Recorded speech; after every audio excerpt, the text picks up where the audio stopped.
evening. This is Devaki from Bharat Fintech Solutions. இன்னைக்கு ஒரு Indian இண்டஸ்ட்ரீஸ்னோட overview பார்க்கலாம்.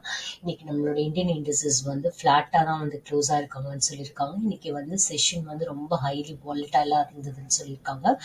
Close அப்போ நம்மளோட சென்செக்ஸ் வந்து 27 பாயிண்ட்ஸ் ஆர் 0.04% வந்து இறங்கியிருந்தாங்க. இறங்கிட்டு 73,876 அப்படின்ற லெவலில் க்ளோஸ் ஆனாங்க. நிஃப்டி வந்து 18 பாயிண்ட் வந்து டவுன் ஆயிருக்காங்க. ஆர் பர்சன்டேஜில் சொல்லணும்னா 0.80% வந்து இறங்கியிருந்தாங்க. இறங்கிட்டு 22,438 அப்படின்ற லெவலில் க்ளோஸ் ஆயிருக்காங்க.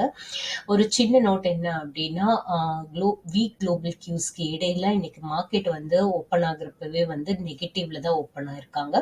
பட் இனிஷியல் ஹவர்ஸ்லயே வந்து எல்லா லாசஸையும் வந்து எரேஸ் பண்ணிட்டாங்க. எரேஸ் பண்ணிட்டு ரெக்கார்டு ஹைக்கு வந்து க்ளோசரா வந்து ஏறினாங்க. இதுக்கு சப்போர்ட் பண்ணதெல்லாம் யாருன்னு பார்த்தா IT, metal, oil and gas, power names.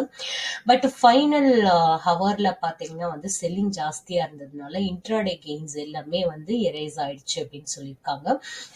Sensex பேக்ல நெஸ்லே இந்தியா தான் வந்து டாப் லூசர்னு சொல்றாங்க. 2.6% வந்து இறங்கிருச்சு. என்ன ரீசன்னால அப்படின்னா, அந்த செக்டர்ல ஏர்னிங்ஸ் க்ரோத் ஒரிஸ் இருக்கிறதுனால Kotak bank, JSW steel, Titan, Bajaj Finserv, IndusInd bank இவங்க எல்லாமே வந்து ரெட்ல தான் க்ளோஸ் ஆனாங்க.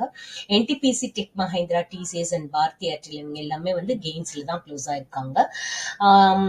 நிஃப்டி பேக்ல Shriram finance, NTPC, TCS, Axis bank and tech Mahindra இவங்க எல்லாமே மேஜர் கெய்னர்ஸ்ன்னு சொல்றாங்க. லூசர்ஸ்ல யாருன்னு பார்த்தா நிஃப்டி பேக்ல Nestle India, Bajaj auto, Kotak Mahindra bank, Britannia industries and doctor ladies laboratories. Sectoral ஃப்ரண்ட்ல பாக்குறப்போ ரியாலிட்டி இண்டெக்ஸ் வந்து இன்னைக்கு 2.5% இறங்கியிருந்தாங்க. ஆட்டோ இண்டெக்ஸ் வந்து இன்னைக்கு 0.4% இறங்கியிருந்தாங்க. On the other hand power, PSU bank இண்டஸ்ட்ரீஸ்ல ஈச் 1% ஏறியிருந்தாங்க. இன்ஃபர்மேஷன் டெக்னாலஜி, மீடியா இண்டஸ்ட்ரீஸ் எல்லாமே வந்து 0.5% ஈச் வந்து இருந்தாங்க. இன்னைக்கு பிராடர் இண்டெக்ஸ் ஆன mid cap and small cap indexes வந்து 0.61%, 1.18% வந்து ஏறி இருந்தாங்க. இவங்க வந்து பெஞ்ச்மார்க் இண்டெக்ஸஸ் விட அவுட் பெர்ஃபார்ம் பண்ணியிருந்தாங்க. பிஎஸ்சி பவர் இண்டெக்ஸ் தான் வந்து இன்னைக்கு பெஸ்ட் பெர்ஃபார்மிங் இண்டெக்ஸ். அவங்க வந்து 1.2% வந்து ஏறி இருந்தாங்க. இன்னைக்கு பிஎஸ்சில லிஸ்ட் ஆயிருக்கக்கூடிய கம்பெனியோட மார்க்கெட் கேபிட்டலைசேஷன் வந்து 1.82% லேக் வந்து crore வந்து ஏறி இருந்தாங்க. ஸோ ஓவராலா பாக்குறப்போ 397 lakh crore மார்க்கெட் கேபிட்டலைசேஷன் இருக்கு. இன்னைக்கு மார்க்கெட் வந்து புல்ஸ்க்கு தான் ஃபேவரா இருந்திருக்காங்கன்னு சொல்லியிருக்காங்க. இப்போ 2797 ஸ்டாக்ஸ் வந்து ஏறி இருந்தாங்க. 1055 ஸ்டாக்ஸ் இறங்கி இருந்தாங்க. 1013 ஸ்டாக்ஸ் வந்து எந்த சேஞ்சஸ்மே இல்லாம அப்படி இருந்தாங்க. என்எஸ்சில இருந்து ஒரு சின்ன அப்டேட், அவங்க வந்து எஃபெக்டிவ் ஃப்ரம் April 8ல இருந்து 4 நியூ இண்டஸ்ட்ரீஸ் வந்து கேஷ் அண்ட் ஃபியூச்சர் ஆப்ஷன் செக்மெண்ட்ல லான்ச் பண்ண போறாங்க. அந்த 4 இண்டஸ்ட்ரீஸ்லாம் என்னன்னு பார்த்தா Nifty Tata group 25% cap, Nifty 500 multicap India manufacturing 50:30:20, Nifty 500 multicap infrastructure 50:30:20 and Nifty mid cap health care. இந்த Nifty mid cap India manufacturing இண்டெக்ஸ்ல வந்து 75 கம்பெனிஸ் இருக்கும். டாப் 10 கம்பெனிஸ் யாருன்னு பார்த்தா வெயிட் கம்பேர் பண்றப்போ Reliance Industries, Sun Pharmaceuticals, Tata Motors, Maruti Suzuki, Mahindra and Mahindra, Tata Steel, Bajaj Auto, Hindalco Industries, JSW Steel and Cipla இவங்க எல்லாமே வந்து select large cap, mid cap and small cap industries manufacturing தீம்ல நிஃப்டி 500 இண்டெக்ஸ்ல வந்து இவங்க வந்து ட்ராக் பண்ணுவாங்கன்னு சொல்லியிருக்காங்க அவங்களோட பெர்ஃபார்மன்ஸ். நெக்ஸ்ட் பாத்தீங்கன்னா Nifty mid cap multi cap infrastructure இவங்ககிட்டயும் 75 கம்பெனிஸ் இருக்கு.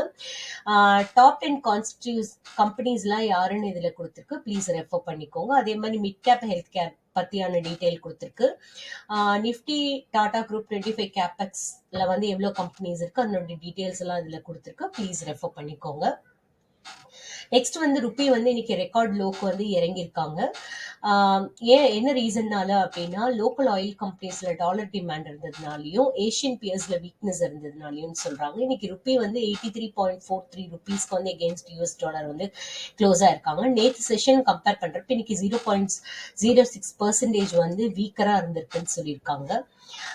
நெக்ஸ்ட் வந்து டாடா குரூப் வந்து 8 ஐபிஓ வந்து லான்ச் பண்ண போறாங்க சீக்கிரமாவே. அவங்க வந்து நியூ ஏஜ் செக்டார்ஸ்ல வந்து ஸ்கேல பார்க்கணும்னு பாக்குறாங்க. டிஜிட்டல் செமிகண்டக்டர்ஸ் அண்ட் இவி பேட்டரிஸ்லன்னு சொல்லியிருக்காங்க. நெக்ஸ்ட் வந்து ஜேஎஸ்டபிள்யூ ஜேஎஸ்டபிள்யூ ஸ்டீல் 7% வந்து ஏறி இருக்காங்க. அடுத்தது வந்து நேஷனல் அலுமினியம் வந்து 5% வந்து ஏறி இருக்காங்க. அதுக்கான ரீசன்ஸ் எல்லாம் இதுல கொடுத்துருக்கு, ப்ளீஸ் ரெஃபர் பண்ணிக்கோங்க. Thank you so much for listening me. Have a great time.